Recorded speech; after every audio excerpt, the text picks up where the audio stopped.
This situation with T. Higgins' mom kind of confuses the living crap out of me. And let me explain. So after we franchise tag T. Higgins, right? She goes on Instagram and she said us franchise tagging T was disrespectful as hell. Then continued to say that us franchise tagging T meant the front office was selfish. Some cuss words, explicatives. Which, first off, let me break this down, right? I understand, a mom of a player is going to be upset. Family of a player gets upset. I understand that. You want your child to be the best and get the most money, whatever.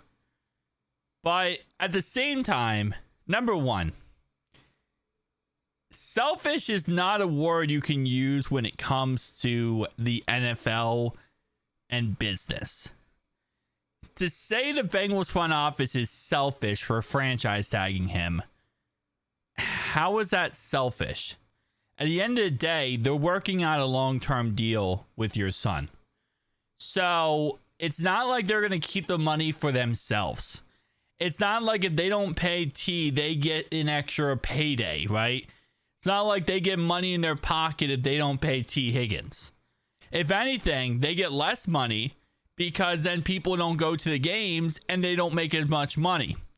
So to say selfish and some other extracurricular activity words is just, I think, is nonsense. You can't really say they're selfish for that.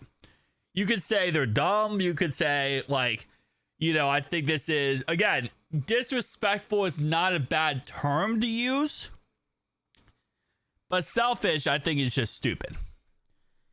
Let's break down disrespectful, though. This is the next thing I want to talk about, and it doesn't make any sense to me. She knows the situation with her son. She knows better than probably any insider or any reporter or pretty much anybody, right? Because I'm sure he talks to her. Now, he probably doesn't tell her every little detail of the conversation, the contracts, but he probably briefed her on at least some of the information. So if she knows that her son and the Bengals are working out a long-term contract, going back and forth, and rumor is right now that they're almost done with that contract, why even go on social media and muddy the waters by taking shots at the Bengals front office, who is about to make your son $100 millionaire? It just doesn't make logical sense unless she's trying to play the side of, I don't know anything, blah, blah, blah. Obviously she does, but she's, I don't know anything. I don't know if he's going to get paid or not. It just doesn't really make sense to take shots at a club that is about to give your son $100 million plus. Close to $100 million. It depends on how much we end up signing him for. But still, it's mind baffling to me. And families in general, they just, you can't get involved in the NFL world. If you're a family of a player, I understand you love your family member, and I get that. But all you're doing by going on social media and disrespecting the team is just causing a whole bunch of stir and a whole bunch of nonsense. Chad Johnson saying it was disrespectful. Okay. He's a former player. He's in the NFL sphere. He's still in the NFL sphere. When he says stuff like that, it's okay. Yeah, it is what it is. He's an NFL player. But when it's a family member of a player, I feel like, and I know you can't control your family members, you can't, but I feel like there's some stance you have to be like, hey, come on now, let's calm down a little bit. Because this kind of reminds me of the situation with, I think his name was Correa for the Ravens. The Ratbirds had a guy who they drafted in the second round, okay? He, in college, was an edge rusher. The Ravens, Ratbirds tried to make him a middle linebacker. It didn't work. His mom went on a tirade. His mom went insano style, calling John Harbaugh a piece of crap, saying John Harbaugh, ruined her son's career because he put him at the wrong position. And the reason why, his mom was going crazy was because Correa was over there complaining to his mom about things. And everything is, he complained to his mom about things. Well, guess what? She said on social media. And that all got back to the Ravens, and they ended up getting rid of him.